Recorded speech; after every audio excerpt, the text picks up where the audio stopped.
The 2018 NBA draft. This is, as of right now, a couple years in, arguably one of the greatest NBA drafts of all time. Granted, we've got drafts with, Michael Jordan in them, right? Like it's going to be pretty tough to beat some of these historic draft classes.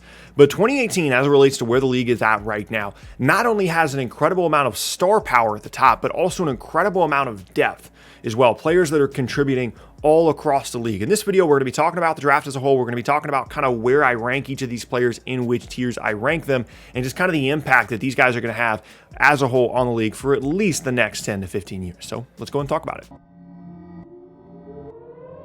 Okay, the 2018 NBA draft. This is one of my favorite things to talk about because I remember at the time of the draft, this is the last draft that I really did like a ton of work and prospect evaluation for. The last couple of drafts have been just a little bit weird in terms of the evaluation process, especially 20 and then this year 21. Did a little bit of work on the stuff in 2019, but 2018 was the last time I really did a deep dive into the NBA draft. And the fact that so many of these guys have become such good players is super, super fun. So I'm going to just kind of talk through the draft, kind of rank these guys into different little tiers, and we'll talk about them along the way. So the first tier, it's two guys that have separated themselves, and it's not particularly close.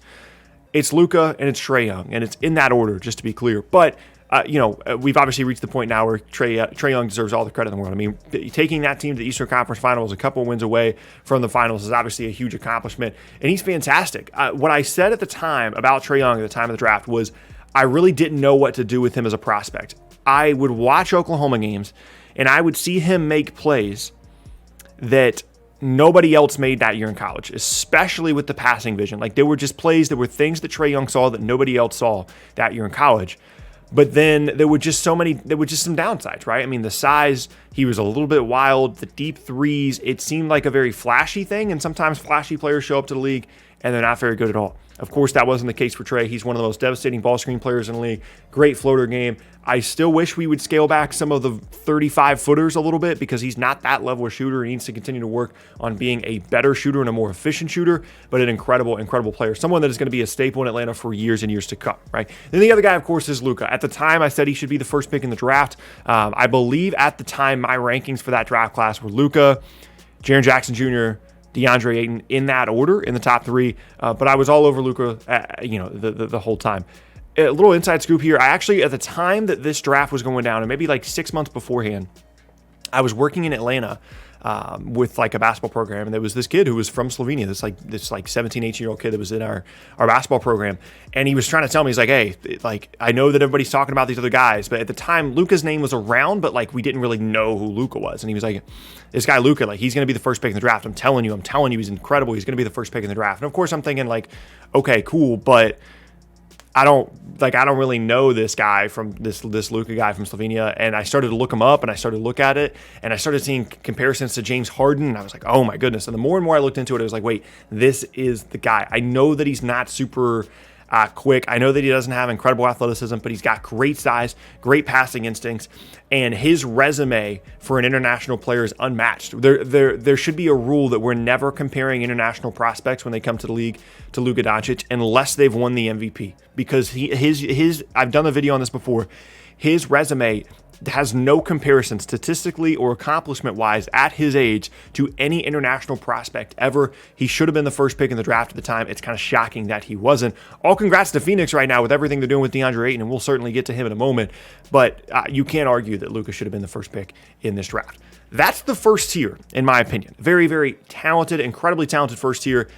And then we go to the second one, and I think there's two guys in this tier as well.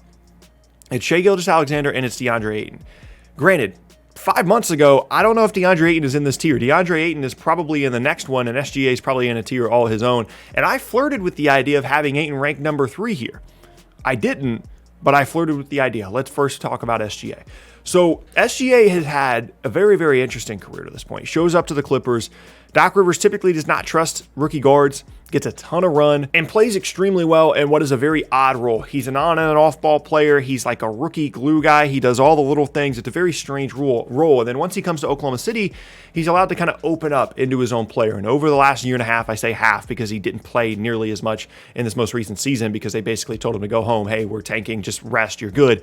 But he has developed so much in his first couple of years in the league. Great size, on and off ball player, a dream combo, in my opinion, potentially being paired with Cade Cunningham, although that's not going to happen, doesn't look like. But you can see just with this draft class the benefit of having someone like SGA, because when a big time player like Cade does come up in a draft or the possibility to trade, SGA doesn't limit the possibility of bringing in a guy like that, because he can play on the ball, he can play off the ball, he can guard, he can shoot, he can defend, he can do pretty much anything on the court, and he continues to grow the level at which he can do those things to the point where, I mean, SGA is going to be an all-NBA caliber player at some point in his career. He's going to be a multi-time all-star. He's going to be an incredibly consistent and productive player, and someone that I can't wait to see grow and develop continually here over the next couple of years, and is arguably the steal of the draft. I mean, where he got picked and the guys that he got picked behind, SGA's had an incredible start to his career and will continue to do so, I believe, in Oklahoma City. DeAndre Ayton is in this tier with SGA, but I put him fourth. I really thought about putting him third over SGA because of what he's doing in the postseason, because of his growth offensively. He's so much more comfortable around the rim. He's not shooting these weird little mid-range jump shots. He can, but when he first came in the league, that's all he did. And defensively, like, there's just not many dudes in the league that can go from guarding Nikola Jokic really well one night and then Giannis the next night. Like, he has really good on-ball instincts, athleticism, can move his feet, and off the ball has been really good as well. And the weird thing was, when Ayton came in the league, he had defensive potential, but one of the downsides to his actual on-the-court game at the time he was drafted, which came through in his first year to year and a half in the league, was defensively he was not very good. He was not a very good defender. It was all about the potential that he had offensively, the size, the body, the athleticism. But he has really grown into an incredibly valuable defender, a guy that is going to get, all four of the guys we talked about so far are going to get rookie max extensions, I think, including DeAndre Ayton is about to get paid this offseason. And I thought about putting him over SGA, but Ayton does need other guys to set him up.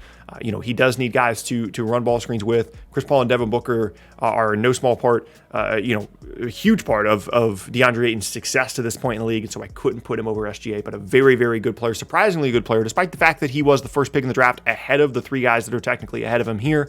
Very good value for Phoenix, and of course, with the way the roster is currently constructed, fits perfectly with what they need. That's the end of that tier. Now we move to the third tier, and one that is definitely going to be a bit controversial. So I have three players in this tier. I have Mikal Bridges, Michael Porter Jr., and Jaren Jackson Jr. And I have them in that order. So let's talk this out. The big conversation here, of course, is Bridges and Michael Porter Jr. I talked about this on Twitter a little bit the other day. No disrespect to Michael Porter Jr. Incredibly talented player, offensive player. I really like Michael Porter Jr.'s game. However, at the time that he was drafted, there was a reason that he slipped so far in the lottery, and that is injury stuff. And I know that people are saying, oh, well, he hasn't really missed any games. He hasn't really ever hurt his back. At the end of the year this year, he could barely walk at the end of their postseason run. It did not look pretty at all. He could barely move.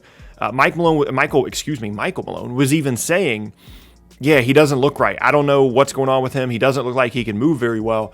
And when I'm dealing with a 22, 23-year-old, 6'9" guy, 6'10" guy with chronic back issues in his second or third year in the league, that makes me incredibly nervous. I don't care how talented he is. I'm going to go back to looking at the medicals when he was drafted, arguably one of the worst medicals anyone's ever seen by all reports from the draft, quote-unquote, experts at the time, right? And so what he reminds me of, unfortunately, I wish this wasn't the case, but there's some Brandon Roy potential here where this guy is really good for 4 or 5 years, and then he's gone, then he's done. Like, I don't mess with back issues, man. Like, that's terrifying stuff.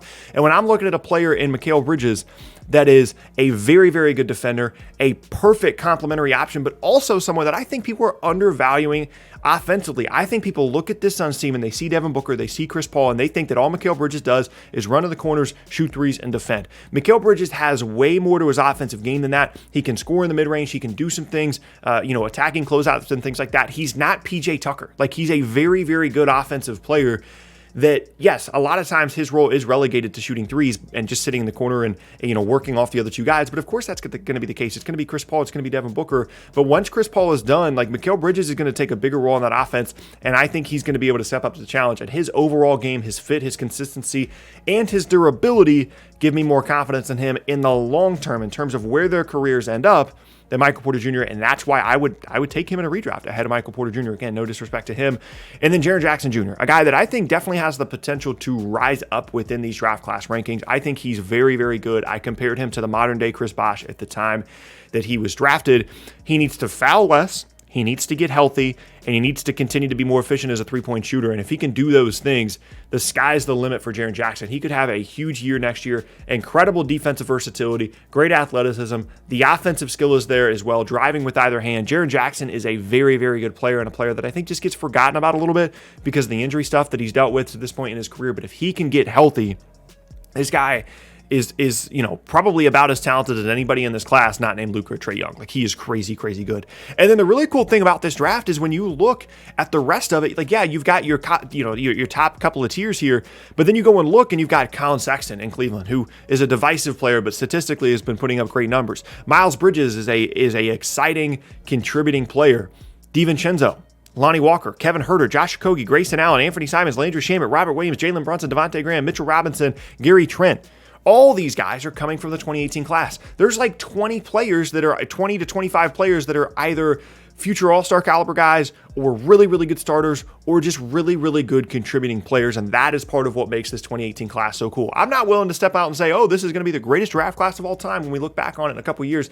I'm not willing to say that. But what I am willing to say is this class is fun, is exciting, and has the potential to really rise up in some of those all-time rankings because it's got the top-level talent. It's got some guys that can still rise up, and it's got a ton of contributors all throughout the class, arguably one of the best classes that we've seen since 2003. And it's just really cool to see how these guys are going to continue to shape the league for years and years to come. Let me know down in the comment section below how you would redraft the 2018 NBA draft. I'm interested to see where people end up, within that top four. Does Ayton go 3 or 4? Does Ayton go even further down than that? Do you have Michael Porter Jr. or Bridges above Ayton? Would you fit Bridges and Michael Porter Jr., where do you fit Jaren Jackson? All that stuff I'm interested to see. Hope you guys enjoyed the video. If you did, leave a like rating on it. Consider subscribing to the channel for more NBA content every single day. And you can check out more videos from me as well at the boxes on screen. Once again, my name is Tucker. Hope you guys have an awesome rest of your day, and I will see you all next time.